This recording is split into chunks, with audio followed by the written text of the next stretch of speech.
Welcome to Durham College and the Durham College Athletic Center host site for the 5th consecutive year for the OCAA College Basketball All-Star Games. My name is Ken Babcock, joined today, as always, for the 5th consecutive year by Mr. Jim Buck, the Assistant Athletic Director at Loyalist College, and also the head coach of the Loyalist College Lancers. Back again, Jim, we come back. This is our annual reunion every year. College Basketball Showcase up once again. Yeah, as always, Ken, I'm sure it's going to be a good show.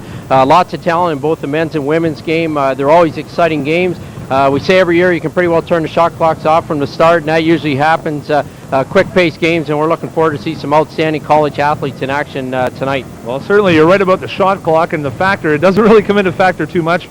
Two thrilling games last year. The East won last year's women's game. It's doubleheader format. The women's play an East-West format, as do the men. The men last year, overtime it took last year, and a last-second shot at the buzzer saw the East, Steve Finlayson from Cambrian College, winning it for the East All-Stars in a thriller, 110-109. The fans come out in numbers like you wouldn't believe for this. The talent level's just unbelievable. From day one to now, 5 years later, the talent level has really improved. Well, I think it has, Ken. I think, initially when it started 5 years ago, we weren't sure what we were going to see, and we saw nothing but good gains, but every year it just gets better and better. The kids get faster, some of them get bigger, and the talent level is incredible, and it's a great showcase. Great opportunity for both the men and women to get a chance to come out and play, and also for the fans. I mean, the fans of this area see your team most nights and see some teams come out of town, but nice to see teams from other conferences come in and see those individuals that are the stars of their teams, and looking forward to two great games again tonight. Well, it's going to be pretty exciting. The teams do come in a row. The format for the viewing audience at home, each college in Ontario, 19 men's schools, 8 women's schools, all have at least one representative here for their team. The format also includes a 3-point shootout championship, as well as a best mascot competition, which brings lots of laughs and enjoyment to the audience. As well, one lucky fan from across Ontario in today's finalist draw will win a brand new 1997 Chevy Cavalier. And it's going to be exciting. There's lots of excitement. It's a great value for those college basketball people out there. Durham College very proud to host it for the 5th consecutive year, and we're going to see some great basketball action. The women, East look to be a little strong so far. We'll talk about that a little more as we get closer to tip-off. But right now, Jim, your comments before we head into the final minutes before the tip-off of today's women's action. Well, I think, again, the last 4 years, they've split 2-2, and I think that the East has maybe got a bit of an advantage this year. I think a little more size than the West squad has, but the West will have a lot of quickness.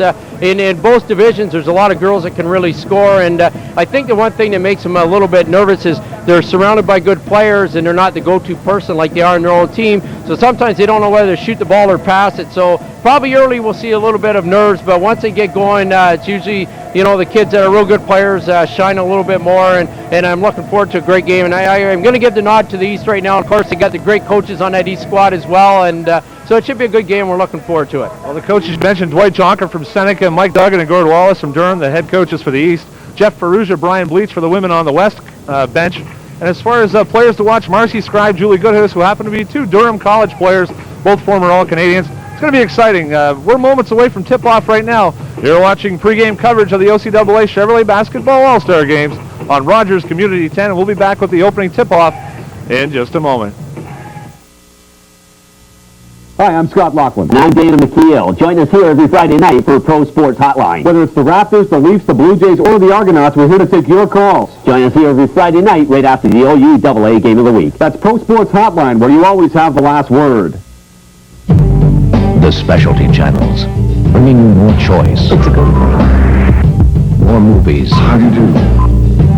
More documentaries. More entertainment.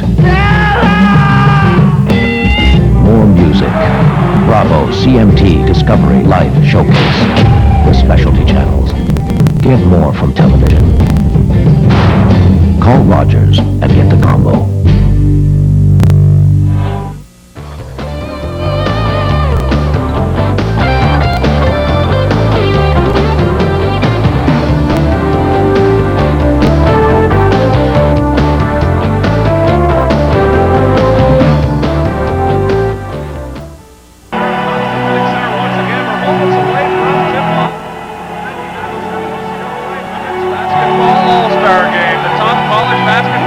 Player in the Bravo today, Jim Buck, and we're going to see some outstanding action here. It's East versus West. The 5th consecutive year Durham College has hosted. My name is Ken Babcock. I'll be bringing you today's play-by-play. And I'm joined today, as always, for the 5th consecutive year, and sort of a reunion each year. Glad to have along Jim Buck from Loyalist College to bring you today's color. Jim, we're going to have some exciting basketball, as you know. All-star format, as you mentioned in the opening, we can throw away the shot clock. There's some great basketball. In the early going, probably a little nervous. They haven't played with each other. They haven't practiced with each other. But these are the top players from the top schools across the province. Well, it's a great opportunity, Ken, for these young ladies to sort of strut their stuff, as we'd like to say. Certainly a lot of talent out there, and like you said, they should be a little bit nervous early because they're not used to playing with one another, used to playing against each other most nights. Some of them are teammates, and so they'll be a little familiar with each other. Probably not used to playing in front of this sort of crowd and the cameras and everything else, so it'll make it a little difficult for them, but after a couple minutes, they'll find their stuff, and we should be entertained by a very good game. Well, the opening tip-off is underway, and Tanya Sadler, that's number 42, Stephanie Lawson, on the jump up against the East and the West here. The East wearing the orange uniforms, the home team in today's East-West All-Star game. The West wearing the navy blue, and controlling the ball now coming up the court for the West is number 10, Michelle Hall, representing Fanshawe College. West controls to our left here. Shot clock is in play in All-Star format. 2 20-minute halves as per regular OCAA regulations. The referees for today's game are Mr. Dave Cutler and Mr. Bob Boychuk for the Durham Region Board of Officials. And somewhat of a thrill for them as well. These guys get a chance to do the All-Star games. The All-Stars and the coaches are here because they are the top. It's a nice thrill for the officials, too, as well. They often get overlooked. Oh, I think so. It's a great opportunity. It obviously recognizes that they're doing something right with the job that they're, have at hand. And, it's a bit of fun. It's a different atmosphere for them because they know an all-star game is for the players. And they'll try and put the whistles away as much as they can, but still keep the game in flow and call the rules that they have to call. We're set now. East controls. East wearing the orange off Lisa Ratz's hands. 2nd consecutive year, Lisa Ratz from Seneca College has been at the All-Star game for the East. Her coach, Dwight Jonker, as well. His 2nd consecutive year coaching the East All-Stars. And the tandems for the bench area, we'll talk about the coaches right now. For the East All-Stars, Mike Duggan, coach of the year in the conference last year, will be joined by his assistant coach. That's Mike Duggan from Durham, the head coach, and Gord Wallace. They'll team up with Dwight Jonker. But for the West this year, back again, Jeff Ferrugia making his 3rd consecutive appearance as coach in the All-Star game for the West. A fine job he does down in London with the Fanshawe College Falcon program.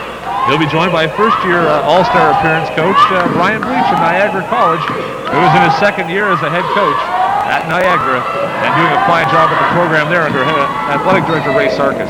Well, it's fun for the coaches too, Ken. I had the opportunity about 3 or 4 years ago to coach in the men's East All-Star game, and it's a lot of fun because you coach against a lot of these kids and you get to see them in a different format, and you realize, like your own kids, they're all great young men, and they're here to have some fun and playing some basketball. Same with the women out here. It's a good opportunity for the coaches to coach some of the players that their teams traditionally play against night in and night out, and it's just a fun thing. I mean, there is some coaching strategy, but a lot of it is just to make sure everybody gets some minutes and the girls have a lot of fun.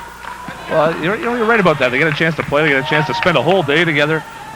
With people they have to go, toe-to-toe against during the regular season now. And like any other all-star format, whether you look at hockey or football, again, there really isn't a lot at stake here. However, pride is at stake, and you find the tempo, as we've noticed in these all-star games, has been nothing but full speed ahead. And let's talk about the person who scored that bucket for the East, number 50, Marcy Scribe, and certainly no stranger to local basketball fans, especially across Ontario. She took her Seneca College team to the Ontario Championship title a year ago, on to the national championships. She's transferred since to Durham College to complete her studies in a very special program, dental hygiene, and certainly for Coach Duggan and the Lady Lords basketball program at Durham, Marcy Scribe, a welcomed addition, completing her final year of collegiate eligibility at Durham.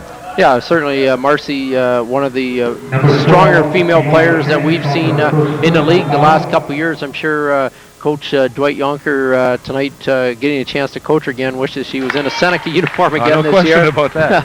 But, she's an outstanding player. She can do a little bit of everything. We just saw her score inside. Always a threat from three-point range, and a very strong rebounder, and a lady that's got great passing skills as well. And she's got a real nice attitude out there, and I like a lot of them. These girls are here to have the fun, but they're competitive athletes, and so once a game gets going and the nerves settle a little bit, we'll see a very competitive game. Tanya Sadler outside. Marcy Scribe from three-point range knocks it down. She's got 5 points on the game. And right now, all 5 of the East points for Marcy Scribe of the Durham College Lords. And Marcy Scribe as well, no string to the three-point land. She's a defending OCAA Spalding three-point shootout champion, as she lit it up last year in the halftime three-point shootout championship. Yeah, we just saw, I just said the 4 things quickly that Marcy could do, and she did them all in about a span of about 15 or 20 seconds. Scored a little layup inside, just made a great rebound, made a real nice outlet pass, and hit a three-pointer. So she covered the whole package, made me look pretty good there. She really did, and she makes a lot of people look good. She makes herself look good. Julie Goodhouse also on the court right now as Michelle Hall misses the mark for 3. Is Julie Goodhouse, also a former All-Canadian, as is Scribe, and they've teamed up real well as a tandem for Durham with a great young team. Some good experience on the Durham team as well, and they're off to a 7-1 start. Humber undefeated at the top of the women's circuit, but certainly right now they're having a lot of fun playing together, and they get a chance to play together right now as starters in today's All-Star game. Stolen from the East is Michelle Hall for the West. Luck slows it down. And Kathy Knox, second consecutive All-Star game for her from Hamilton, the Hamilton native attending Mohawk College. And the nursing student from Mohawk in her final year hits that bucket from 2 from 12 feet. Well, you see the East team, Kenny, is getting out. They just scored another fast break basket. They're pushing the ball up the floor a lot quicker than the West, looking for that first outlet pass and getting the ball up the floor in a hurry. Like we said earlier, no need for the shot clock tonight. Both teams are getting up and down the floor very quickly, getting that set offense, and only a touch or 2 on the ball before the shots going up. But we see the East is really doing a great job getting the ball up the floor in a hurry, making that outlet pass and 2 or 3 dribbles, and then somebody's open underneath the basket, and they've managed to converge on a couple of those now. Well, you'll certainly see that quite often. You'll see some substitutions here. And the West making some changes here. The East yet to make changes. Into the game right now for the West, number 32, Marissa Vanderveen from Redeemer College. Number 42, Stephanie Lawson from Niagara. And also entering the game, number 33, Jen Renault from Fanshawe College. The other 2 substitutions, Annette Rice from Fanshawe wearing number 12, and number 52, Nancy Ganofsky from Mohawk. Ganofsky with the shot off the mark, follows it, Scribe with the rebound. However, it goes off her, out of bounds, and we'll see changes for the East. Let's take a good look at Marcy Scribe here in her final year of collegiate eligibility. Her first year of eligibility at the University of New Orleans, right out of Paul Dwyer High School, under Heather LaFontaine, a terrific basketball program there. Coach Heather LaFontaine, as both you and I know, Jim, very active and very prominent coach at the Durham College Summer Sport Camp program for basketball each summer in July. And Heather's gone on to Leo Austin now to continue her basketball. Very proud of what Marcy's been able to accomplish. And Marcy will graduate this year in dental hygiene, doing very well academically, and she'll enter the work world, completing a very fine 4-year collegiate career. Well, the good thing is, Ken, is that, like you said, she's been all-Canadian. She's done pretty much everything on the court, but also in the classroom. And I think that's sometimes what we lose sight of, especially a lot of the kids, girls and guys, that head to the States. They lose sight of what the opportunities are available in Ontario and across our country, and they think that everything's all wonderful in the States, but we see so many kids that go down there for a year and find their way back pretty quickly. So it's not all it's cracked up to be, and when you see somebody like Marcy Scribe have the success that she's had both on and off the court, it's nice to see. Well, it really is. Into the game as well for the East. Number 30 from Durham, Stephanie Cassian, a first-year standout, a Pine Ridge Secondary School grad from the Durham Region in Pickering. That's Chantel Marsh, and she's been a real spark plug for Durham this year, and really coming into her own now, making that adjustment from the high school level to the OCAA college level. Tricia Warwick also in the game right now for the East. Joining her up front is Heather Curran, number 52 from Humber, her second consecutive All-Star appearance. And as well, also at guard, number 23, Melissa McCutcheon. Keep your eye on her. She can really handle the ball. Yeah, she's a very quick little player, passes the ball extremely well, can go right or left with the ball, which is always important. No matter what level you're playing at, just makes you that much more versatile. And the East, again, has a lot of quickness in there with her and Chantel Marsh in the backcourt. Chantel, very quick, handles the ball extremely well with both hands, and very unselfish. Has got extremely good passing skills, and it's getting a great opportunity to show them tonight. Touched away there, tip, maintains possession. That's Nancy Ganofsky from the West All-Stars from Mohawk College. Nice save at the over and back line by number 33, Jen Renault, that is, from Redeemer College. Yeah, play a little scrappy here, Ken. Neither team has really got set in a half-court offense that we've seen too much of yet. Mostly it's run down the floor and look for the best shot that they get early, but I think eventually once some of the girls get with their own teammates out there, they'll probably try and settle it down a little bit and try and get some things in the half-court offense. Well, I was going to mention the nerves as well playing a factor here. Big crowd on hand. There'll be, over 1,000 people in attendance throughout the night, and as you can see right now, Freddie the Falcon making an appearance at the All-Star Game, his annual event. There's a big mascot competition coming up in between the All-Star Games, which is always a fan favorite, but Freddie, a crowd favorite, and good to see him on. You'll see mascots from time to time throughout this game. It's really a good day of basketball, and really, Jim, it's a showcase of what the college basketball system has to offer. Well, and I think that, the big thing is, Ken, it's come such a long way in such a short period of time.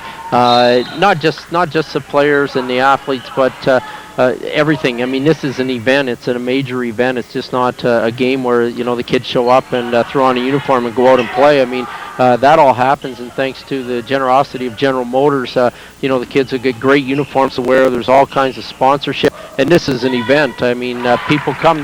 They mark it on their calendar every year to get out to Durham College for the annual All-Star Game, both the men's and women's, and it's an exciting thing. And like we said earlier, it's a great opportunity for a lot of good athletes to show what they're capable of doing. Cassian scoops up that rebound. Before that, Jen Renault of Fanshawe nailed a two-pointer. We're tied at 9 here in the first half of the OCAA Women's Basketball All-Star Game. 13:15 remaining in the first half. West will control. Right now, the early predictions, if you had to look on paper, probably favored the East All-Stars. I mean, with 2 All-Canadians up front, 3 returning All-Stars.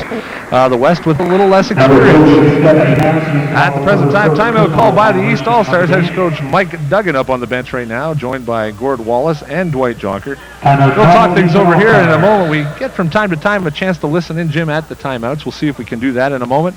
Here's head coach Dwight Jonker, along with head coach Mike Duggan for the East All-Stars. On the wing. So the rule is the post players stay away from her, all right? In fact, why don't both of you just set up on both elbows here, and then we'll have the guards swing it. And then just let her go one-on-one. Now, after she does that, everyone find an open spot. Like you can drop, maybe you can pop to the elbow. Take it up, she's going to foul you as sure as I'm standing here, all right? She's going to foul you and go to the line, all right? Remember what I said? We're going to run motion. Get screens down. Okay, when the ball's up top, screen down. Then screen the baseline. Okay, pass the ball and screen it away. All right, you come off that curl. She's trailing, you curl. Look at her in here for this picture. All right, come on.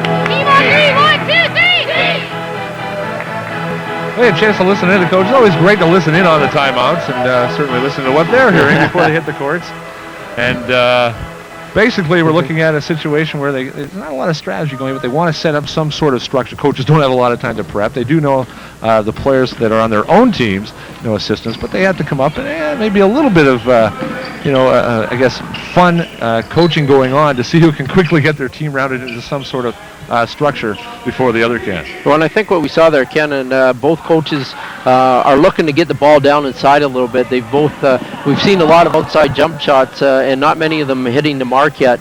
So they're looking to isolate a little bit more in terms of trying to get some of these kids to show their one-on-one abilities, and also both teams looking to try and get the ball down the post a little bit more instead of relying on the outside game.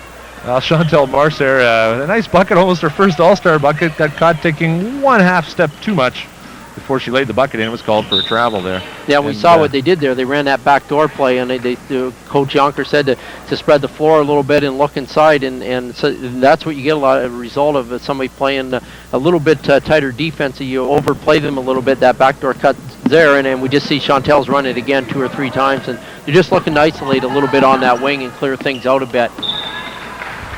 Time congested inside for the East. It is Warwick at the back with McCutcheon, Cassie, and Curran up front, and Chantel Marsh. Still same set, 12-22 rather, remaining in the first half.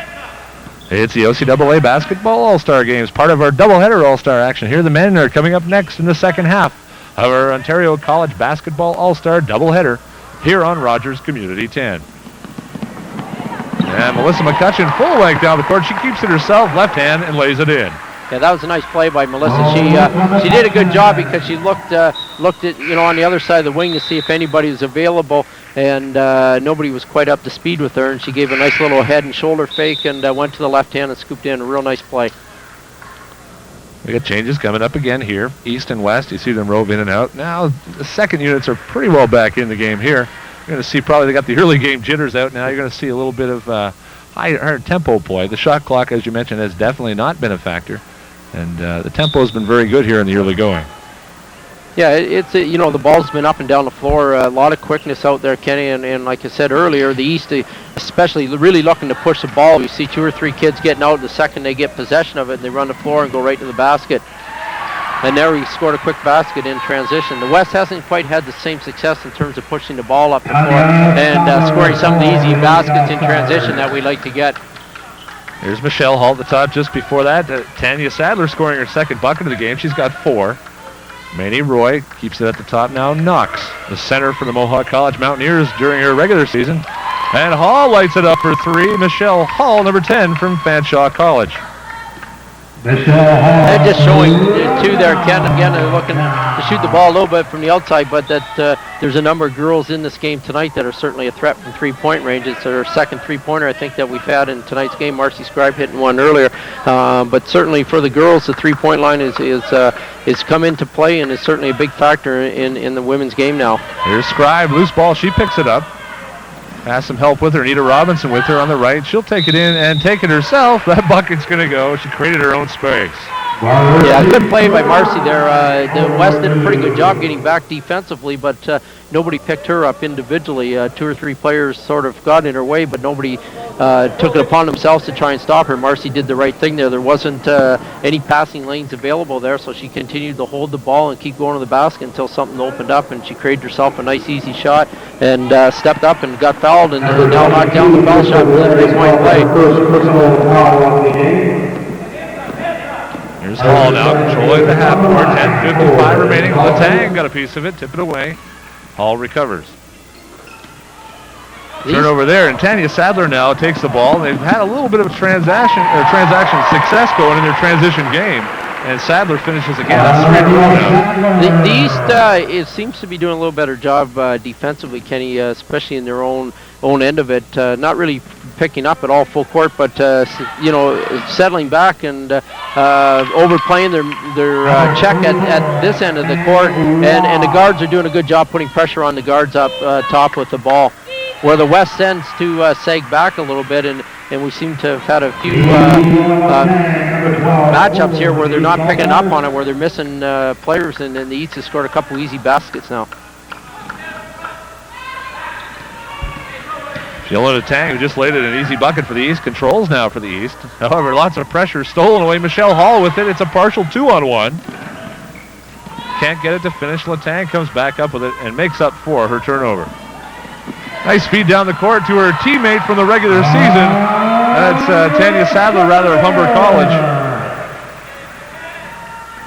She lays it in. Humber College's Tanya Sadler does not play. Correction with Fiona Letang.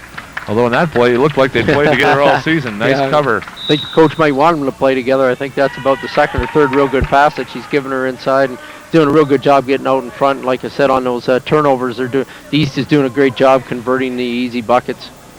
Take a good look at Michelle Hall here for the Western All-Stars. In her first year of business, London native at 5'5". She's averaging 10.7 points per game.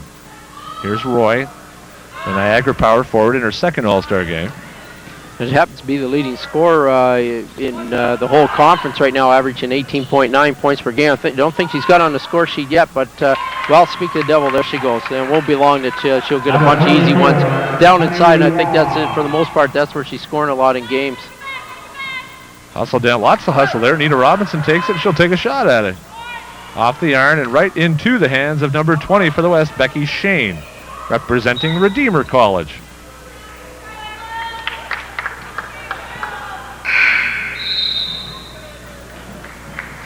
Now the coaches are doing a good job here of making sure everybody gets some minutes. That's sort of basically your job anyways. I mean, every player has earned the right to be here, and so you got to give everybody the minutes. And my philosophy when I coached was to give everybody equal minutes, and if the game was tight down the stretch, go with the people that had played the best for about the last 2 minutes and try and pull out the win.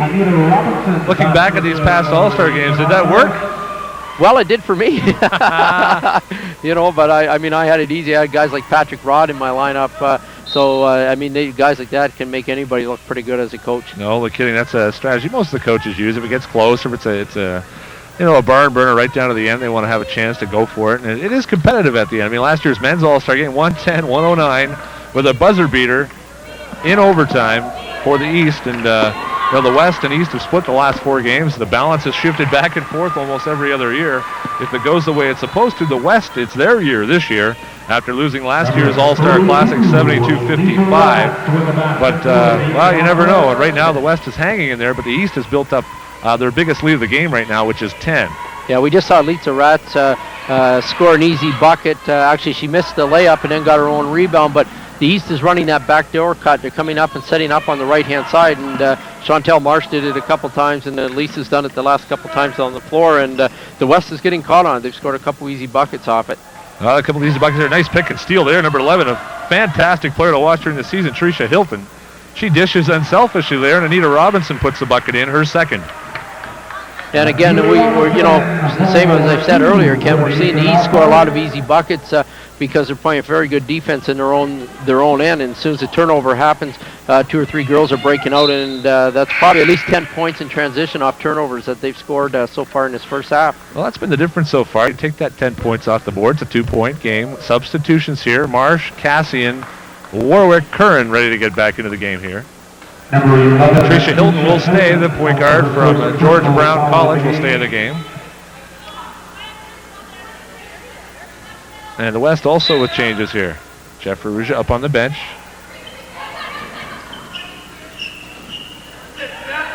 And on the inbounds, lots of tough D there. Stephanie Cassian forcing that turnover with a denial on the baseline. And probably another example there, Kenny, of players not used to playing with one another. I mean, most of us have, a number of inbounds plays depending on the coaches. Some have tons of them. We try and give our guys a few easy ones and just run those. But we had no movement on the inbounds play there, and the East did a good job defending it, and the West threw the ball away. East controls here. 7:19 remaining in the first half. And Chantel Marsh hits from outside, her first All-Star bucket. A good-looking jump shot there, too, Kenny. She sets up very well, had her feet square to the basket. It's got great rotation on the ball. If she shoots it like that, she'll knock down a lot of them tonight.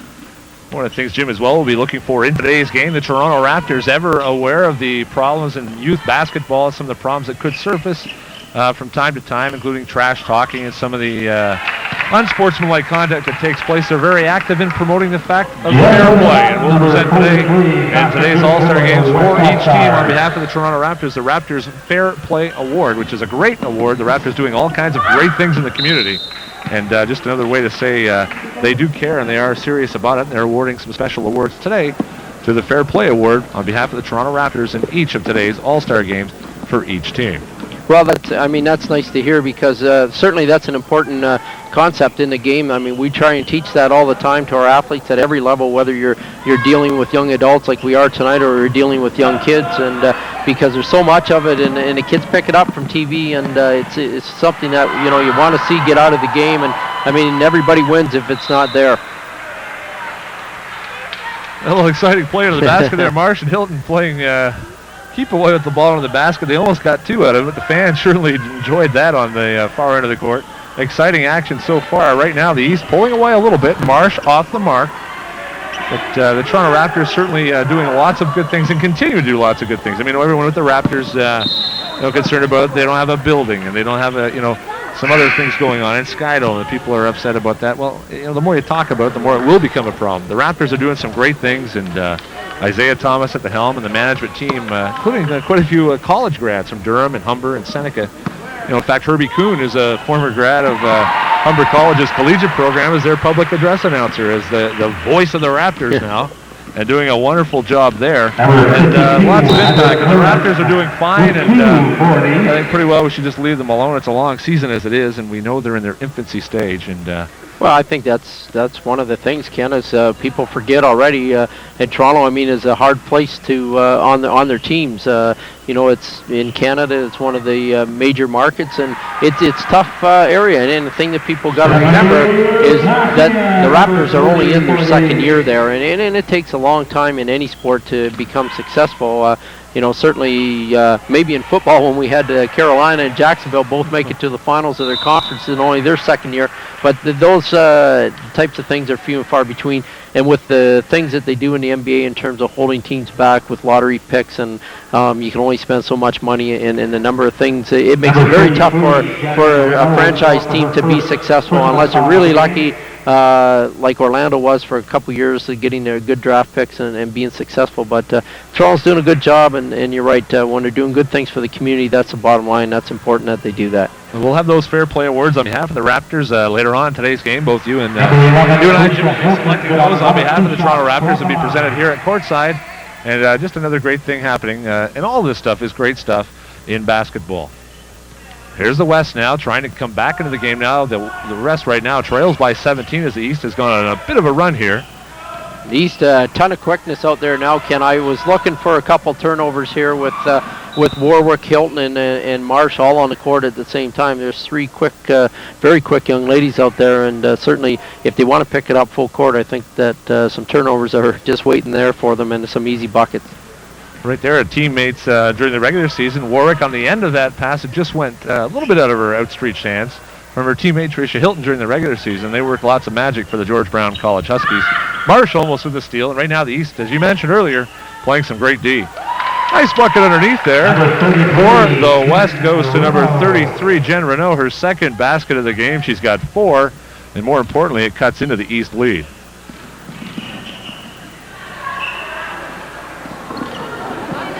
Marsh on the follow, good attempt. Cassian with her hands on it. She's got a bucket in today's game already. And Cassian goes to the floor with Annette Rice and tie it up. And we'll see the West come away with that in a jump ball situation. Last time down, the West team finally scored an easy bucket inside, and I think that's what they've got to do a little bit more is to be a little bit more patient, make good passes on the exterior, set a screen or two, and try and get the ball down the post. Oh, nice feed just over the outstretched hands. They laid it in, but Marsh couldn't quite catch up with it on the end line. Substitutions here again for the West. Yeah, Tricia Hilton wasn't sure exactly what to do there, whether to pass it. Chantel was getting out in front of that fast break, and she maybe held it a bit too long, and then the pass, instead of looping it up in the air like we try and teach the kids, she sort of sent it out more on a rope, and they just ran out of territory there in order to pick up the ball. I see Chantel doing a real good job defensively, picking up more at half court. And again, the West is having a really difficult time getting any kind of set offense going here at all. The East doing a good job defensively, and the West just seems to be a little bit lost. And like I mentioned, they need to set some screens and just set up that offense a little bit better.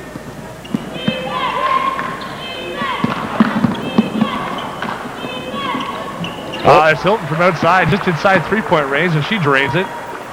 Yeah, good-looking jump shot there. It surprised me that she shot it because she sort of looked like she was going to pass it. But like we try and teach kids, once you leave your feet, you got to know when you're going up in the air. You got to have make a decision. And she looked at the basket and knocked down the jump shot. There's Knox. Good first step there by Cassian. Tries to finish, can't. Curran with the loose ball. And they tie it up there, and they go to the floor, and they're battling for it here as Hilton and Roy tie it up. Yeah, it's something you don't see very often in an all-star game is people diving to the floor. In fact, some nights I don't see it enough. I'd like to see our guys do a little more often, but certainly shows the competitive spirit that these young ladies are playing with tonight and chasing after loose balls, and that's what you like to see. That's what the game's all about. I'm take a look at the bench area here. Gord Wallace, extreme right. Mike Duggan leading in with the green sweater, his famous green sweater. And pretty handsome crew there. It could be the cover of GQ, those three guys. Well, Gord anyways. Guys doing a great job, having a wonderful season, and really enjoying the fact they're behind the benches for the East All-Star team.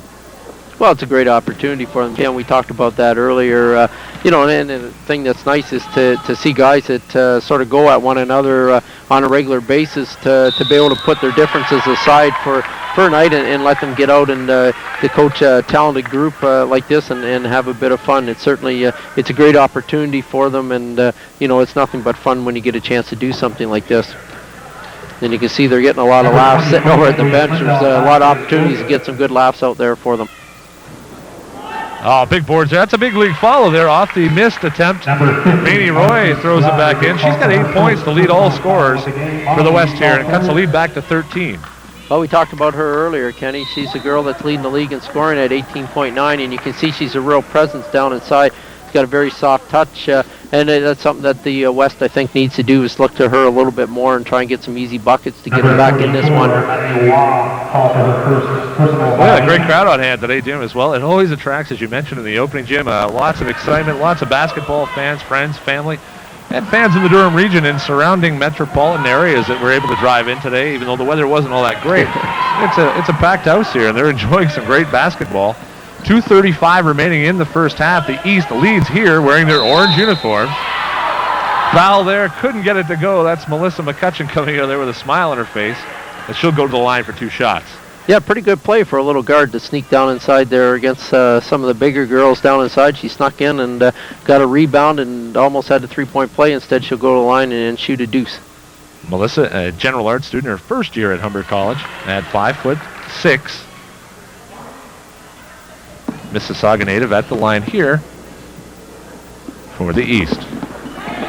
Makes 1 or 2. Very, very quick player here. Handles the ball extremely well. Makes very good decisions in terms of passing, and certainly is very good defensively. You see her here hustling, going from her player down into the low post to help out.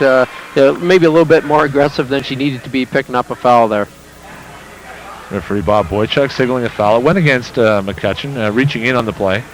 Post play did go down to Knox. She had the ball, but foul was committed. We have a bonus situation here.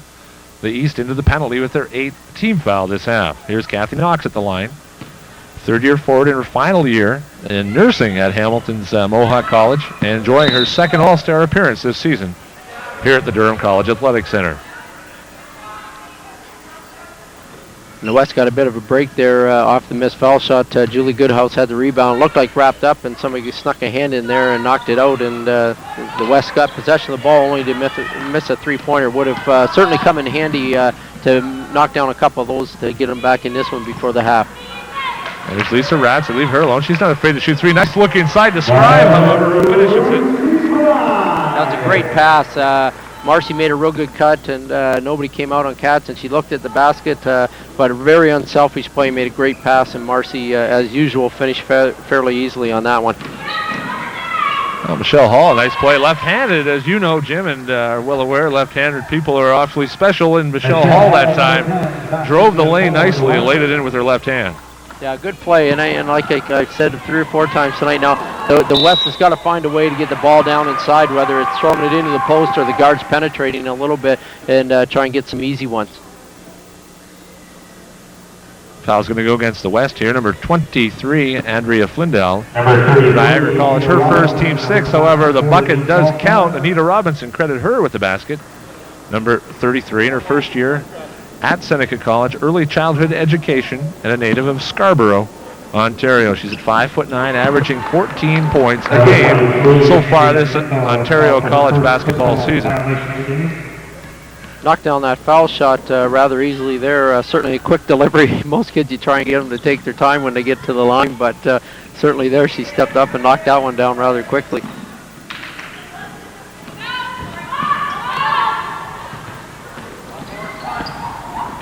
They tied up here on the floor again. McCutcheon with it that time. Possession this time for the West with 1:03 remaining in the first half. The East in front here, 43-26. They lead here. You're watching the OCAA College Basketball All-Star Games on Rogers Community 10. They'll turn the ball over there. Line violation will go against Andrea Flindell. Seen about 3 or 4 of those tonight, Kenny. Surprisingly, all against the West squad. I guess not a lot of these girls maybe have had an opportunity to play in here, just sort of, having some mental mistakes here by stepping on the line. Those are ones that, as a coach, drive you crazy, especially in crucial situations. In All-Star games, it's not so bad, but you don't want to give the ball over that easily, especially when you're down a bunch. A foul into the basket. Anita Robinson with a smile on her face as Dave Cutler signals to the bench. Got a bonus situation. 9 team fouls for the East in the penalty. Still the 1-and-1 penalty. Number 33, Anita Robinson, is called for her first personal foul. And Michelle Hall will go to the line here. Hall, in her first year at Fanshawe College at 5'5", averaging 10.7 points per game. Yeah, nice little player, Kenny. She showed probably a little bit of everything tonight for us so far, too. Very quick with the ball, played some good defense. I'm not sure she knocked down a 3, but she shot one earlier. Obviously can shoot it from out there. A very, very nice player. Good addition for the Fanshawe Falcons. Well, the tang through the hole there. 29 seconds now. Shot clock not a factor, which it hasn't been anyway, so there's a bit of an obvious thing to say. Yeah, who's got the easiest job in the house tonight? The 32nd guy. I haven't seen it below 20 yet, but here's the West controlling. Flindell representing Niagara College. Maney Roy, her teammate at Niagara, with the ball. Down to 8 seconds. First half action winding down. Lawson inside. Left hand gets it away, and Marcy Scry with 3.9 seconds remaining in the first half commits a foul, and she knows it. Yeah, she knew that. She was looking and looking and looking at it. Kept taking a slap at it instead of trying to stand straight up and down, because the offensive player really didn't have that good of a shot had Marcy just stayed straight up and down. But snuck that hand in, and referee Cutler was forced to make that call.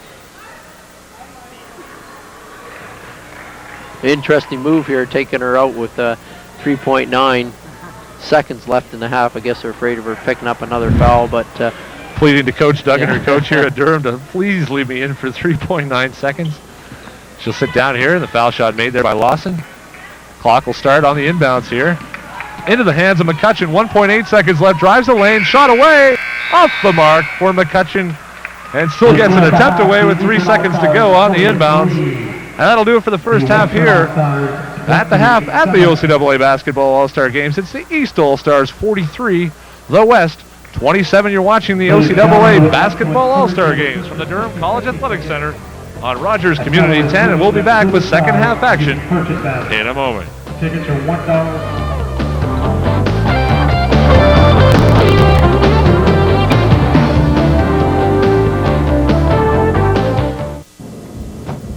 We're back. Tuning in the computer guys live, taking calls and answering emails.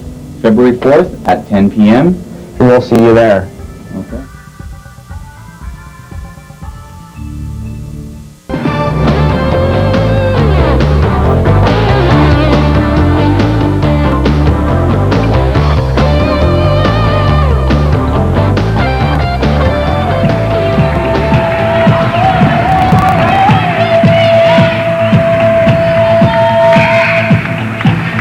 For second half action of the OCAA College Basketball All-Star Games from the Durham College Athletic Center in Oshawa, Ontario. And Jim Buck joined along here with myself, Ken Babcock. We've seen some exciting basketball over the years. Continuing again today, the second half has always proved to be a little better as the nerves are now dissipated from each of the teams. For those viewing audience there, the three-point shootout championship went at halftime, sponsored by Spalding. And Marcy Scribe, for the second year in a row, the final year of her collegiate career, came up again as the three-point shootout champion. And what a shooting performance she put on. Oh, she put on a clinic, Kenny. I was sitting, actually went out and sat in the stands for a minute to talk to a couple friends, and I saw a local coaching legend, Heather LaFontaine. We'd like to call her the Ledge, and I asked her if Marcy's shooting style there and the great success she had could be attributed to her. She just sort of gave me a pretty good look there. But Marcy just put on a clinic. I mean, she's got great rotation on the ball. She didn't start out particularly well in the second round, but boy, was she cool and calm about it, and just banged down a bunch of roll. And in fact, our player, our representative from Loyals, Emmanuel Ostajek, he's a little nervous now about going to three-point contest after seeing that clinic, let me tell you. And the guys will be up at halftime of the second game. Stay tuned for the second half of our college basketball all-star doubleheader here on Rogers Community 10. Coming up next, the men. However, we got plenty of women's action left to go here. Heather Curran at the line there, and she adds to the East lead right now. They lead by 17, and we're underway here in the second half of the OCAA Basketball All-Star Game. I think the West is going to come out, Kenny, and try and pick up the pace a little bit here. They gave up a lot of easy baskets in the first half. I think defensively they got to try and step it up a little bit and try and score some easy ones themselves. Well, Mandy Roy on the bucket there came back down for the West to light it up there. She had 8 points in the first half, running down the first half scores. For the West All-Stars, Mandy Roy led all scorers with 8 points. 7 points for Michelle Hall, the guard we talked about before, including a three-pointer. And Jen Renault of Fanshawe, who did well as well in the three-point shootout. She picked up 4 points in the first half. Scorers on the leading board for the East All-Stars: Marcy Scribe with 10, Tanya Sadler of Humber College with 8, and Anita Robinson of Seneca with 7. Every player except one, and that's a surprise. In fact, Julie Goodhouse hit the score sheet in the first half. I'm sure Julie will have plenty of buckets to come in the second. Every player in the first half has hit the score sheet for the East All-Stars. So. Yeah, very, very surprised, Kenny. Julie Goodhouse, one of the last people you expect not to be on the scoreboard, but maybe letting her passing do a little bit of talking tonight, and not worrying about too much about the scoring, just playing some defense and getting some rebounds. But I suspect if she gets the ball in the right position, she's got pretty good touch. She'll knock some down yet for the East. Well, she certainly put a lot of buckets down through these 2 baskets over the last 3 years here at Durham College. A former All-Canadian. Here's Michelle Hall to the lane. In a little bit of trouble when she ran into a tower of strength, Heather Curran, in the paint. Yeah, she did a pretty good job there to penetrate down into the paint, but picked up her dribble and didn't really have anywhere to go. Heather did a real good job defensively. The mistake a lot of kids make is to try and jump at somebody. She just went straight up and down, and with her strength stole the ball away. Well, right now for the East All-Stars, it's Chantel Marsh, Stephanie Cassian, both of the Durham Lords, Tricia Hilton, Fiona Latang, and in the middle playing the post, Heather Curran representing Humber College. Turnaround jumper, nice touch there. Kathy Knox, nice touch around 10 feet out. Not prone to take. We've seen that happen lots of times. She likes to shoot it from there. Here's Hilton, good first step. Well, Damon Stoudemire there pushed off, got the shot away. Just left it a little short, but Tricia can make that shot on a high percentage, and she's not afraid to take it. No, it was a pretty good play. I mean, she started to go to the basket and then backed away, and at the last minute sort of left her feet and were falling away from the basket, but had good rotation on the ball and just need to get it up a little bit further, and that would have fallen in. Knox to inbounds for the West here. They trail here by 19. Tricia Hilton, one man back for the West. That's number 23, Andrea Flindle. Oh, what a bucket there. Hilton got it to go behind the backboard by the time she finished, and she counted it for 2. Yeah, pretty good play. I thought she had another player open underneath the basket, but she went with a two-handed scoop, and much to my chagrin, knocked that one down, made a real good play on it. Well, block underneath. Stephanie Cassian blocked Mandy Roy. That's a big-time block underneath. Yeah, made a pretty good play, but then went a little more aggressively after the ball and picked up the foul. So I guess it's, wow, there's a foul in there somewhere. Anyways, the ball's gone over to the East. Foul actually went against Mandy Roy, trying to hustle in, and she picks up the foul. Her second, team's third already this half.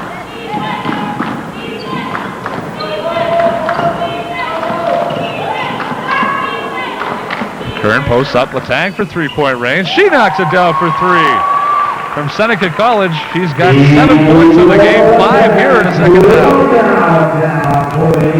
half. Defensively, the West was backed up a little bit, and one of the better spots to shoot the ball from right at the top of the three-point range, and she didn't have any problem knocking that one down. Starting on Monday as well, these teams all head back to their respective colleges, and the college basketball season resumes on Monday. And they'll be back at it. It's March Madness starting to heat up now. Nice turnaround, right-hand hook by Heather Curran. And she just loves it. She is so tough to stop in the paint. Yeah, she got real good position there, Kenny, and a good play by the guard to give her the ball. Very unselfish play. Heather had great position there, and just gave a nice little move, spun towards the basket and laid in with the right hand off the glass. We have a timeout here on the floor called by the West All-Stars. It's the East 55, the West 29. We talked about a little bit of strength switching to the East this year. The West a year ago coming up with the win. And it's gone back and forth over the years as far as the All-Star games have gone. And right now the East looking to make it 2 in a row here. They've split the last 4 but the East, winning last year 72-55, are well in control here in the All-Star format. Let's listen in on head coach Jeff Ferrugia of the Fanshawe College Falcons. Get into the paint, and we want weak side help. Everybody should be in the paint. You gotta get weak side help. When you get the ball on, you gotta go. Offensively, you gotta anticipate shot better, shoot the gap, get in and rebound. Right? Yourself is to get up so high. You know, that's up here with him and go for the jump. Okay? You don't want to work that in there. Take off. 3, 1, 2, 3.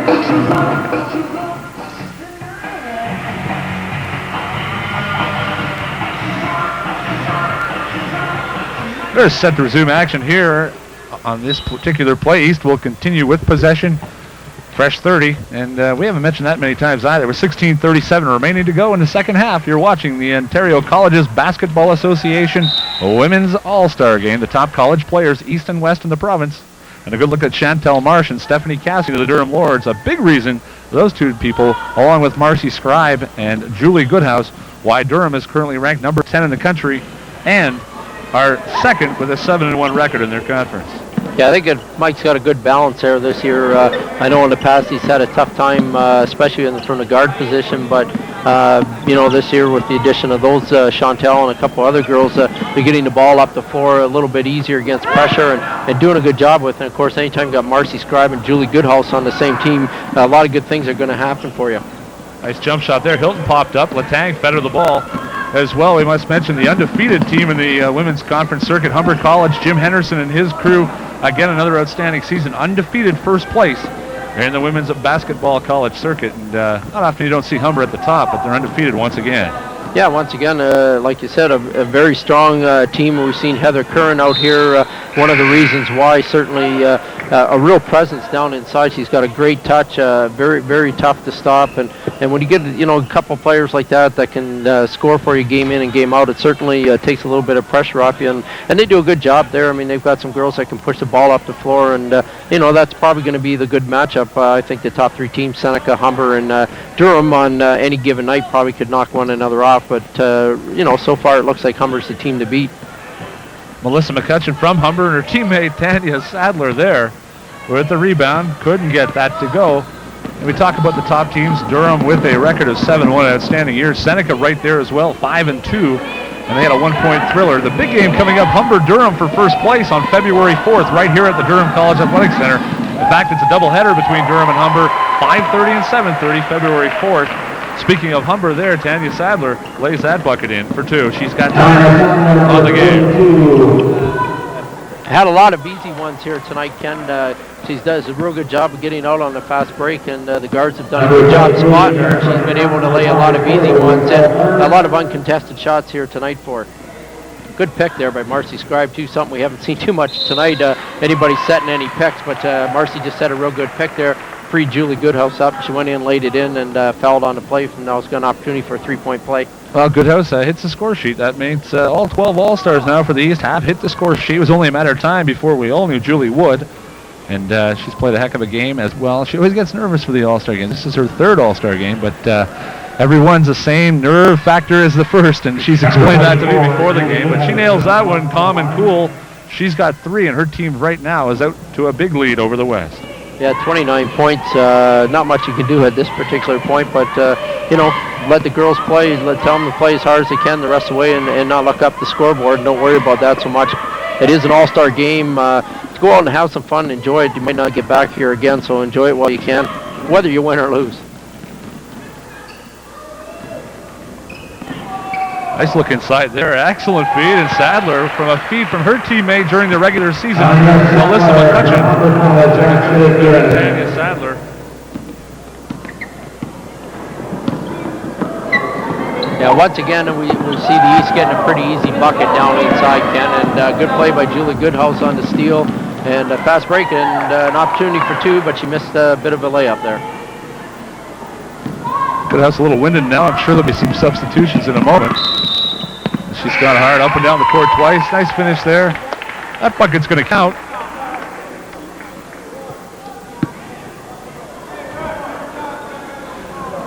That seems to be rather laboring. May have bumped knees. She seems to be favoring her right leg or right ankle. Well, she'll appear to shake it off now. She takes her position down in the paint, low post here for these foul shots. Yeah, she does seem to be favoring the leg, Ken, there. She's grimacing a little bit and trying to stretch it out. She took a bump on the knee or on the side of the leg.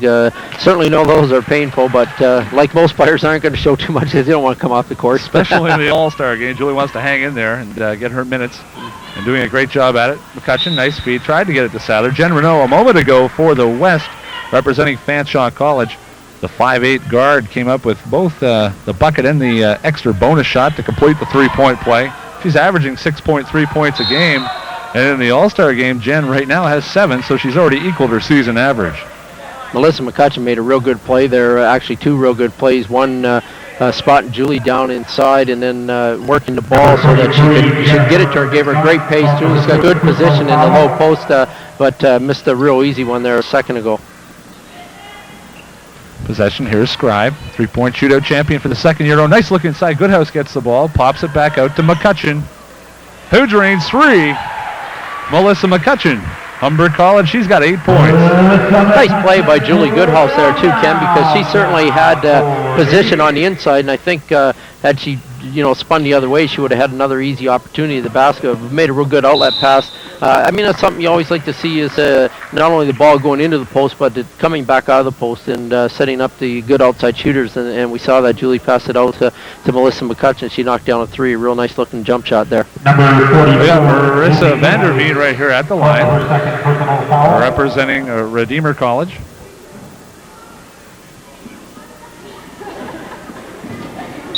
Off the mark there on the first.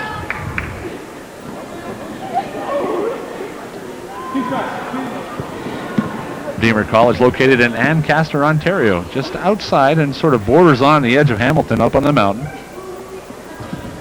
And she hits that one. And one more to come. Looking a little nervous there, Ken. I think she struggled a bit in that three-point competition and is maybe struggling a little bit here. Is trying to get the nerves back here. I'm sure they are evident. There's a nice feed. Lisa Ratz without any nerves here. Takes it right to the hole, left-handed, and throws it down with a left-handed layup. 4 points for her on the game. Lisa Ratz from Seneca College. Yeah, good outlet pass, too, by Marcy Scribe there on the missed foul shot. She got the rebound and take a good look, and here we go again. More of the same. Here's Scribe not afraid to run the floor as well. Hits McCutcheon, who finds a hole inside and almost gets it to go. Scribe sees the floor so well, and that time Melissa McCutcheon enjoyed getting that feed inside. Yeah, good play by Marcy Scribe. As we saw earlier, she got another rebound. Actually, that one was a steal, and the nice thing is, just another one of her qualities that she's shown is she can handle the ball the full length of the floor. The moment before that, she made a real good outlet pass because it was there, and they scored an easy transition bucket. That one, the West did a little better job getting back defensively, and Marcy just kept the ball until the last possible second. Real good decision. A little full court pressure there on the inbounds for a moment.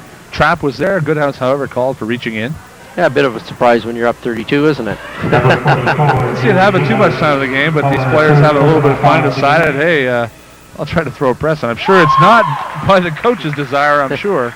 But Jen Renault there, nice right hand, and lays that in for a bucket. To cut back into the East lead. Jen Renault now with 11 points on the game.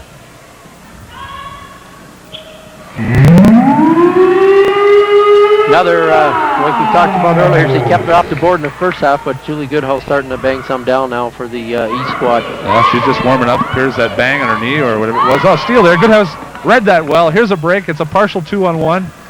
She'll keep it this time. Take it right to the hoop for 2, using Ratz as a decoy. Yeah, a bit of a surprise there, actually, but that a lot of people don't like to use that left hand there. She had the lane on the left-hand side, and you want to sort of keep that lane when you have a 2-on-1, but she decided to spin to the right side where Katz was as well. But, good play nonetheless. Had the pretty easy bucket and a good touch with the right hand. Now it's Marcy's turn. Here's Marcy Scribe breaking it all alone. Chase down from behind. Nothing anyone could do on that bucket. Marcy hits the bucket there. She's got 12, including 4 assists. And Marcy Scribe, the Oshawa native, Paul Dwyer High School grad and in her final year of collegiate eligibility. Having a wonderful showcase here, three-point shootout champion. She's got 12 here. We got a timeout on the floor here as the East leads big time. Yeah, Marcy's done pretty much everything. Like we mentioned, the legend in the crowd tonight. It's got to feel awfully good watching her. I mean, she did a lot of great things playing for Heather in previous years. And in fact, Heather said to me up there, wouldn't it be nice if I could get her back in high school? And I guess when you got a player of that ability, it would be. Well, certainly that may happen one day following her playing collegiate days. Perhaps coaching is on the horizon, certainly playing under one of the best, getting around to the coaching. She's just a wonderful personality, and really head coach Mike Duggan and Gord Wallace, the assistant here at the women's program at Durham, have a great group of individuals to work with up and down. Yeah, and you know, that's what keeps coaches in it when you get good quality kids, kids that are here for the right purpose to go to school and do well academically and to be involved in the sport. And you know, there's got to be a carryover there, and it's really nice to see when you get somebody that's got the whole package. There's, you know, a lot of good kids out there, and there's a lot of special ones, and Marcy Scribe certainly is one of those people. Our visitor here, a special guest dropping by to take our refreshments away. She's supposed to bring us refreshments, but Loretta McKenzie, who does an outstanding job as the executive director with the Ontario Colleges Athletic Association, the central office located in Toronto, just off Don Mills, near the Ontario Science Centre, but she does a great job leading that office and directing the Ontario Colleges Athletic Association, the governing association for all colleges in Ontario. Yeah, and they've done a great job here tonight, Ken, as you know, as host, and you've got 150 jobs to do. Certainly nice when we have people that we have tonight here from the central office, like they always do, chipping in. Tanis and John helping out as well tonight, and just everybody that you've got going here, all the kids with their T-shirts on, and the event staff. You know, a lot of work takes a lot of time and effort, and you know, they'll be happy when this one's over. Certainly another successful event that's well on its way here. And of course, the big draw for the Chevy Cavalier coming still up. Yeah, still to come, and they put in a lot of work in there, and there's a lot of great prizes sitting over there as well for all the contestants tonight. So we certainly take our hats off to yourself and all the organizers here have done a great job. And, a lot of those things that people in the crowd are just here to see the basketball and forget about all the other things that have to be done. Well, certainly appreciate the kind words. Our host staff and committee do a great job, and thanks goes out to them from me, who will look after them, along with our staff and our athletic department staff, who will all contribute to events like this. And certainly the sports administration program, where a lot of our great event staff come from and work, volunteer, and under event staff as well. It really makes for an exciting opportunity, and they really buy in. It's big-time atmosphere, and we try to carry that on with our collegiate seasons. But without those people, and as you know, Jim, getting those people to assist and volunteer and really dig in and roll up their sleeves, this type of event doesn't happen. And along with Chevrolet's great sponsorship under the OCAA, it makes for one outstanding event and showcase of college basketball. Well, it's you know, it's a spectacular evening for everybody involved. I mean, you just look at the kids out here with the uniforms that they're wearing. Once again, a great job, thanks to General Motors. You know, that makes it nice. I mean, it's nice when the kids wear their uniforms for the college that they play for, but it's really nice when they have all the same uniforms. And the nice thing is the kids get to walk away from here tonight and keep those uniforms, and you know, special momentum for them that they'll always have. You know, hopefully remember some you know, great moments from the game, but they always have those uniforms to keep, and thanks to the generosity of General Motors, they have those, and they look great out there on the kids. Well, they look great, really, to keep the wardrobe. They all talk about it. They love them, and it really makes for an exciting event. They talk about it for weeks afterwards. The fans that come out really see what the college level has to offer. I mean, each team has to send one representative at least, and some schools obviously weighted have 2 or 3 representatives based on their power strengths this year. And the coaches are selected as well by the All-Star Host Committee. It really makes for an exciting event, and the players really look forward to this event every year. Well, it's a, you know, great opportunity for us to, as an association, to sort of showcase what we have to offer. And I think that you know, people that are sort of first-time viewers out here, it's a great way to sell them, because this is a great package from top to bottom. And right now, speaking of a great package, right now the offensive package for the East All-Stars has been outstanding today. Superior to the West. 77-39, the East leads. And really, when you look at the talent level, East and West, as we saw at the start, the balance of strength has shifted to the East the last 2 years. The West dominating for 1993 and 95. And the East with a win last year, and the East showing their strength right now as they break up geographically for this All-Star game. Yeah, definitely, Kenny. As you can, I mean, the top 3 teams in in the province this year are Humber, Durham, and Seneca, all in the East, and those teams are dominating. And as a result of that, with each of those teams having several representatives tonight, it's easy to sort of see why the East has had an easy time of it tonight. There's Trisha Warwick, George Brown College. She drains for three. Real fun player to watch. Always has a great attitude, always a smile on her face, and I'm sure her teammates at George Brown are obviously thrilled to see her here. Many of the teammates out to watch, and friends and coaches and athletic directors from colleges across Ontario here to support this event, which has grown to the magnitude you see today. Yeah, I mean, it's a lot of fun for everybody, Ken. No matter what. It really is. It's a great day of basketball. It's a good chance to see some of your colleagues. Some of us, when we interlock with our conferences, you see some of the same teams over and over, but you don't get a chance to see everybody, especially in the men's situation. So it's a great opportunity to see everybody and have some kind words for one another and get a chance to get caught up on what everybody's doing because they're so busy during the regular season with all our different sports. And it's a great event, and I think most of the people really look forward to it each year. Well, Mandy Roy's look forward to this. Is her second year at the All-Star game from Niagara College. She's going to lay that off the glass. Mandy Roy now with 14 on the game. She's going to get a chance to add one more with a foul call here. That foul going against Stephanie Cassian, her third personal. And team's seventh. Both teams are into the penalty. And Mandy Roy just off the mark, looking to complete the three-point play.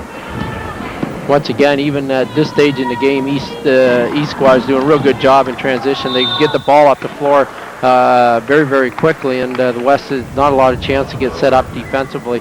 And the East, with so many guards out there with the quickness that penetrate, it makes it a tough job for the West to defend against them. Got Trisha Warwick at the line here, going to the line for the East All-Stars from George Brown College in her second season office administration major at the George Brown Toronto campus. 5'8", she's averaging 11.3 points per game, 69.8% from the free throw line. A pretty good looking touch there. Surprised that she's not shooting a little bit higher, maybe in the mid-70s. Number 22, Trisha Warwick from George Brown College. Good on both shots from the line.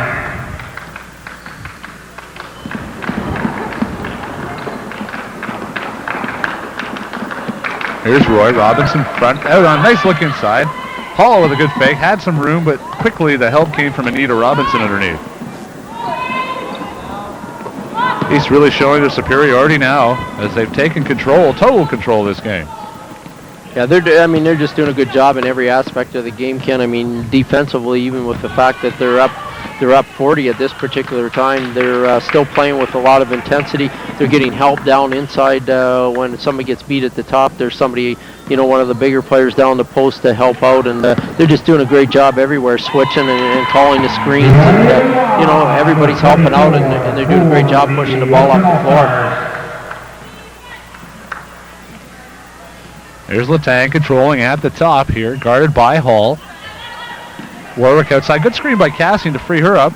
However, Mandy Roy there to play some tough D.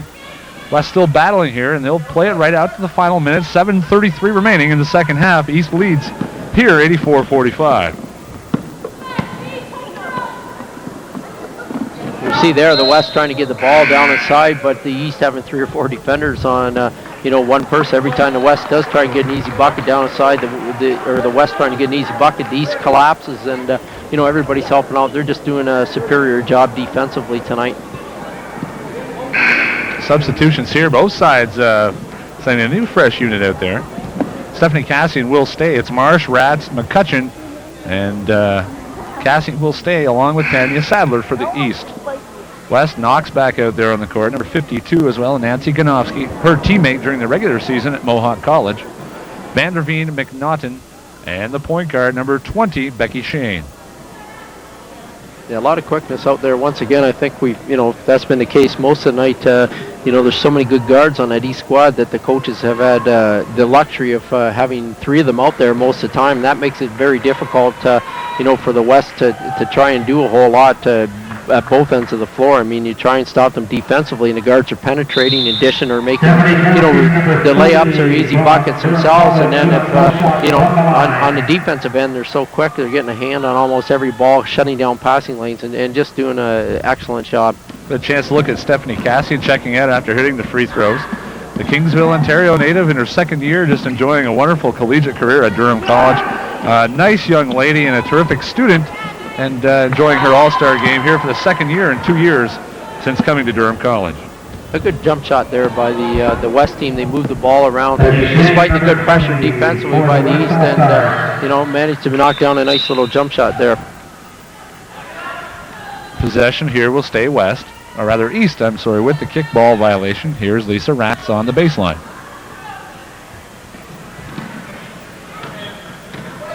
McCutcheon handling the ball now from Humber College. Touched away there. Vanderveen had a piece of it. They go to the floor, they'll tie it up again. Showing her strength there, number 42 with a smile at Tanya Sadler. Pretty well picked the ball and everybody else up with that. She's been pretty much everywhere tonight, Ken. She's had an outstanding game. She's done a great job down the post and played well defensively. And she every time the ball's loose, she seems to be around it. Chantel Marsh with a nice feed, but a follow. Heather Curran on the putback there, but Chantel Marsh showing she's not afraid to take it to the hole. Well, and I think, we touched on that as well. It's just the quickness of the East with the guards that they've been able to penetrate a lot tonight and, dish off to the post players by getting that penetration and getting some easy buckets.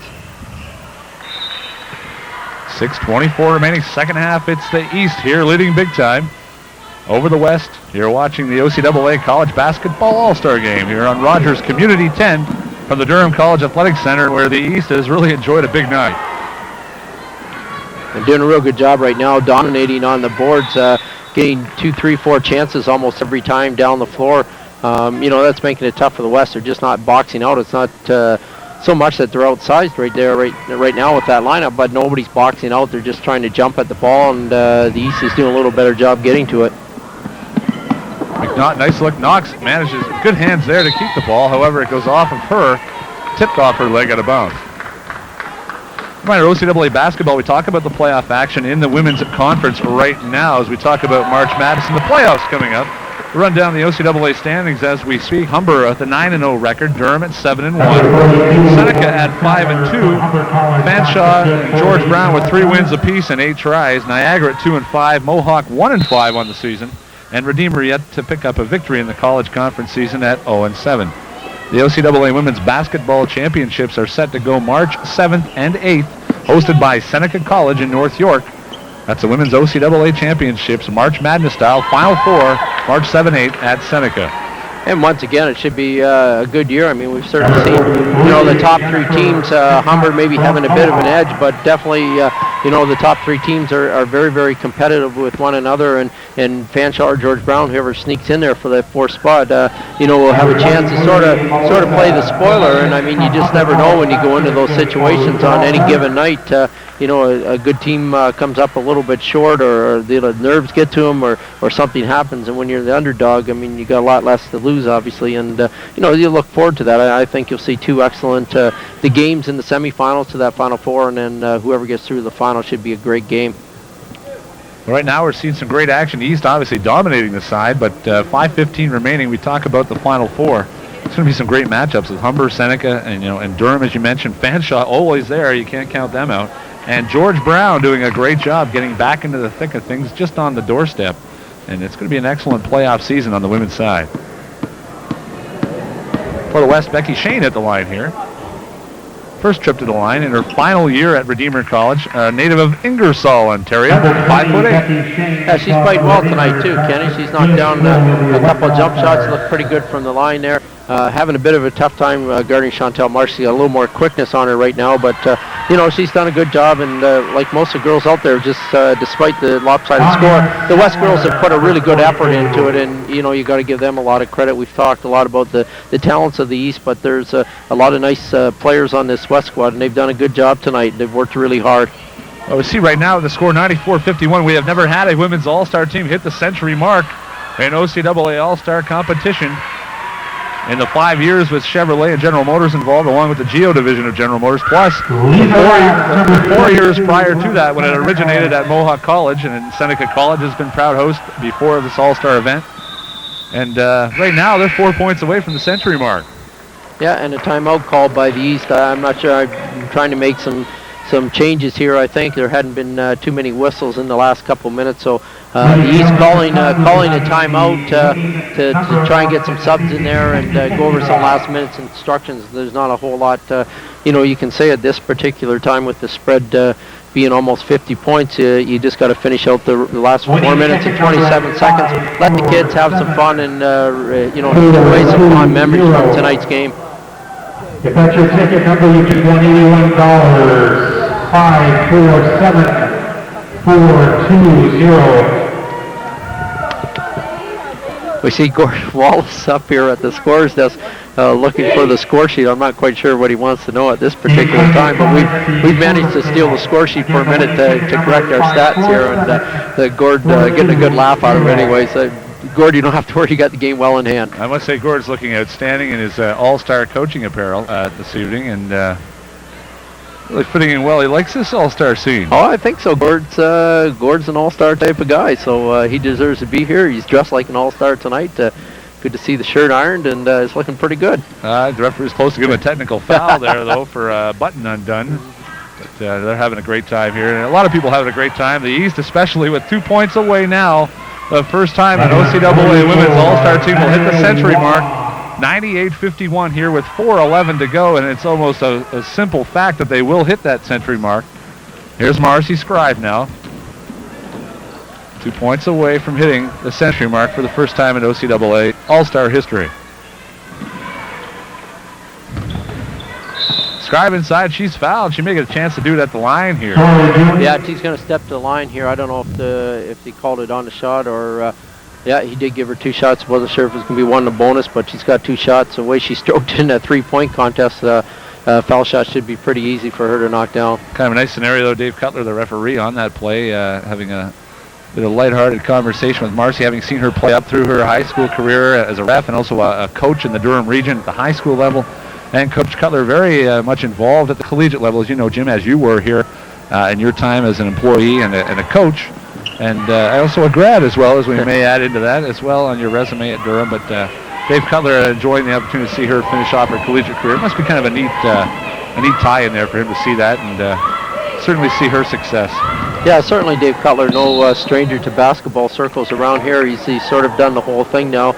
Outstanding high school coach. Technically, he's very, very sound. And the last couple of years has gone into the efficiency side of it, and obviously has made great strides there. Having probably only officiated about 4 or 5 years, and here we see him at an all-star game, and I know that he's working hard at it, and he's having a good time out there tonight.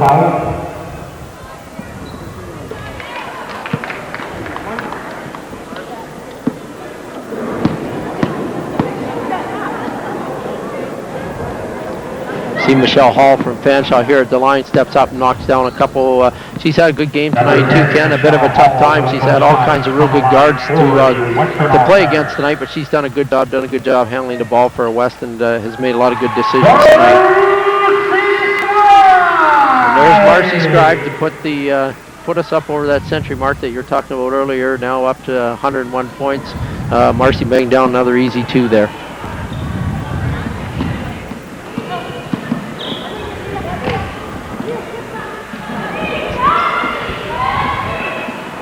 East is doing a really good job here defensively, Kenny, as they have all night. The West banged down a pretty good shot there, but they're just doing a good job taking away a lot of things, cutting down on the passing angles and fronting their their check a lot more than the West has done.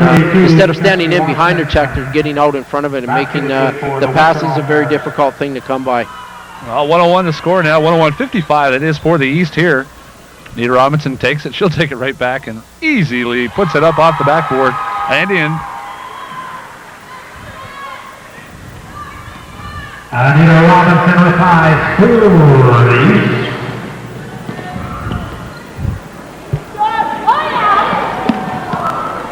.228 remaining here in the second half. The East well in hand. They play at the final minutes here of the All-Star game. Big block inside. Anita Robinson takes it away. She'll take the ball as well. Scribe, nice feed. They tried to get it to Goodhouse from Scribe, and they're having a lot of fun out there. Yeah, pretty good idea there by Marcy. Did a good job of giving the ball up after the block shot and ran the floor extremely well there. Just put the pass out a little bit too far in front of her. Going to be pretty quick to track that one down.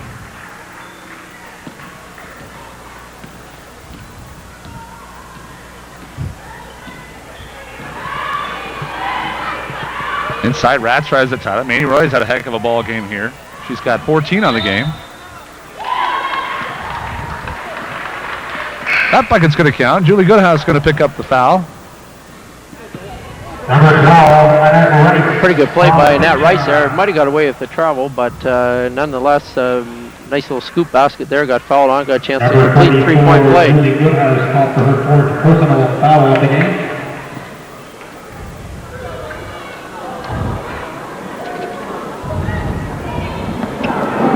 And there we go, good looking jump to foul shot there by Annette Rice, knocks it down and makes a three-point play. We haven't seen a lot of those tonight, especially by the West squad, but anytime you get them, you'll take them. Oh, no question. Goodhouse turnaround jumper, her specialty. Tipped, Warwick got her hand on it, Scribe gets her hand on it, but Flindle ties it up for the West. Look at Andrea Flindle here from Niagara College.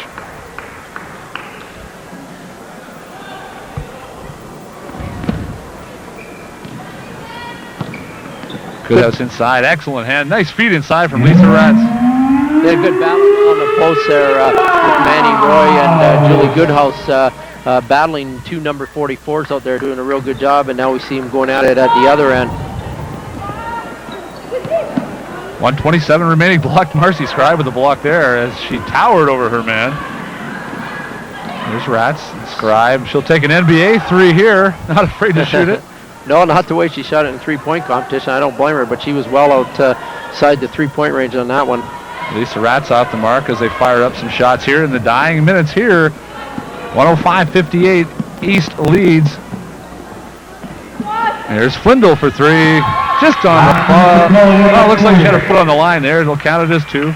Flindle, pretty impressed with her this All-Star game. Yeah, she's had a good game too, Kenny, and that was a fairly long-range shot she knocked down there. I guess she must have snuck the toe on the three-point line. Scribe underneath, and we're going to see the bucket counts. We'll give it the NBA continuation. I don't think so. Well, we have a foul called anyway. Yeah, it was pretty tough to let her have that one. It was the whistle was well before, but good play anyways to continue on, and nice little reverse scoop shot she made there, but instead of go to the charity stripe for a couple.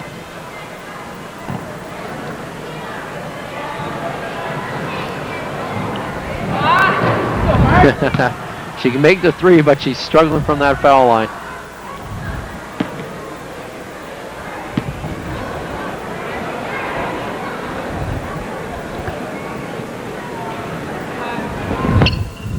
A little better stroke on the second one there. Pretty tough to keep your concentration at this point with 45 seconds left in the game and up over 50. It's a little tough to keep the concentration. They're just having fun and going to finish out this game now.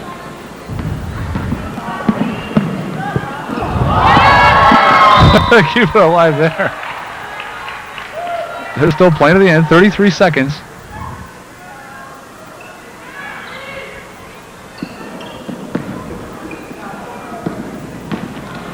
Here's Fiona Letang, uncontested, right to the hole. Couldn't quite get the shot away, and to her liking.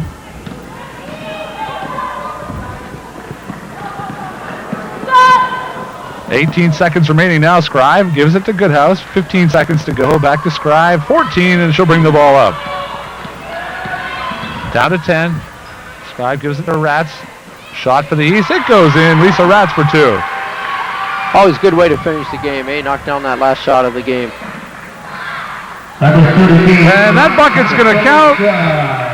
And count the basket at the buzzer. Number 42, Stephanie Lossie, will count it. So at least the West got the last bucket. However, prior to that, the East got a few more. The final score here, the East 108, the West 62. The first time an OCAA Women's All-Star game has seen a team hit the century mark. We saw some outstanding talent, but the East definitely superior on this day. Yeah, very well played game, Kenny, by both ends. Definitely, like you said, the East had the advantage. We've talked about it all night long. A little more power in the East this year in terms of the top 3 teams in that conference that fell into the East squad with the All-Star game. A lot of talent out on the floor, a lot of quickness. Give the West a lot of credit. They played a very good game, and once again, we were entertained by this All-Star game here at Durham College tonight. Well, we sure were. 108-62 the final. The East All-Stars, the MVP for the East, Tanya Sadler from Humber College. The West MVP, Maney Roy from Niagara. Also the Toronto Raptors Fair Play Award for the East, Tricia Warwick. And for the West, Jen Renault. My name is Ken Babcock for Jim Buck. Stay tuned for the second half of our college basketball doubleheader. Coming up next, it's the men's All-Stars, East versus West, right here on Rogers Community 10.